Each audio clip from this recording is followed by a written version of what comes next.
Good evening. I'm Leary Thomas. Welcome to the Galactic Times Earth Report. In this Earth year 2011, as we approach what many in the Milky Way galaxy call the upcoming event, all eyes are on Earth as we seek to understand how humans will handle the challenges that will soon confront them. To bring us closer to the scene, we are broadcasting from our galactic broadcasting station on Saturn's moon Iapetus.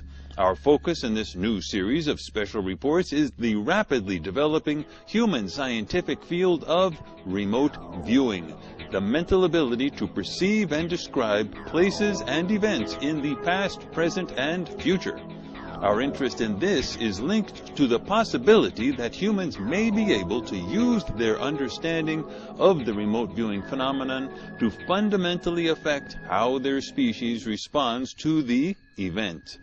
To help us focus and to offer perspective, we have our two regular commentators, syndicated telepathist Grey Dude, and opinion flamer for the Solar Times, Reptile I Am. Assisting me is Trudy Spheron, and our intrepid on-the-scene reporter, RT. For those of you wondering about our somewhat unusual appearance as compared with our regular broadcasts, we are feeding avatar images of ourselves through a backdoor in widely used Earth-based video game software in order to circumvent transmission intervention by Earth authorities. And now, on to you, Trudy. We begin with a summary of the Earth situation by RT. Thank you, Trudy. Remote viewing appears to be the link between humans and the rest of the galaxy. The more humans understand remote viewing, the more they become like us, and that connection will bridge the crucial gap between our societies. There are new scientific studies involving remote viewing that are potentially revolutionary with respect to traditional thinking about physics and cosmology, as well as psychology and even the social sciences. But right now, all of this is considered fringe by mainstream science on Earth. Governments worried about the maintenance of secrets should remote viewing become more widely understood are not being helpful. Thus, we are at a standoff. But what about the public? Are there any widespread calls for action, perhaps demands for more information? Not really. Nothing on a significant level that requires a response by the authorities. The public seems to be quite passive in accepting both governmental and mainstream science official views. There is intense interest in certain sectors of the public in various nations, but this is dwarfed by an overall sense of public apathy. What about the upcoming event? How does that fit in? That is the trillion-dollar question, Trudy. That is what we are all waiting to see. Fortunately, at least in this time stream, we have front row seats. I see. RT, thank you as always. Leary, back to you.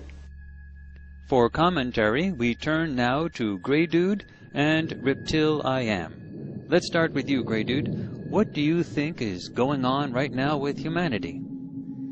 Clearly, there is a symbiotic relationship of encouraged ignorance between mainstream scientific and governmental authorities and the overall general public. The science of remote viewing threatens to fundamentally alter this relationship.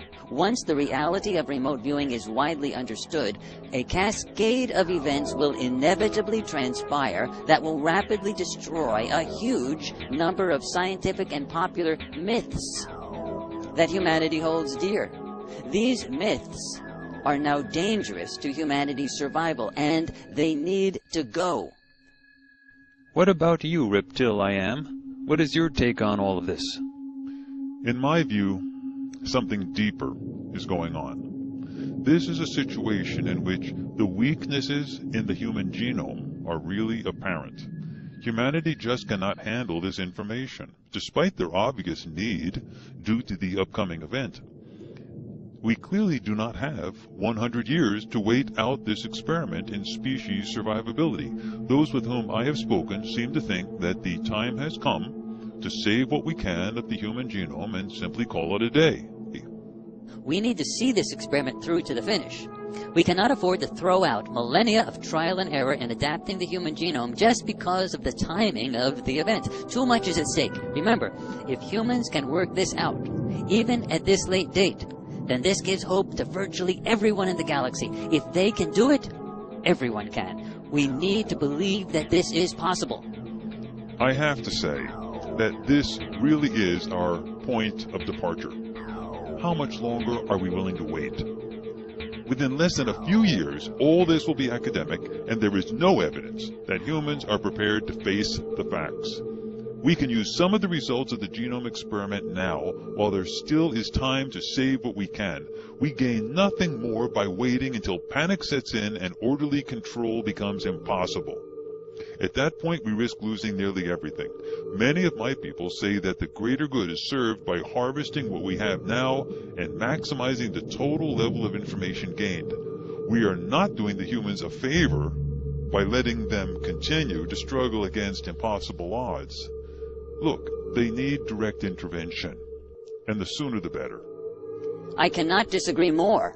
The surprising rapid development of the science of remote viewing among humans changes everything. This is the most important moment in the entire human project, and we must see it through to the end. And we will have to leave it there until next time. I understand that we will be sending RT to Mars for that report. For those of you who would like to follow the developments in the scientific field of remote viewing just as we are doing, you can do so online at www.farsight.org. Until our next broadcast, we'll see you there.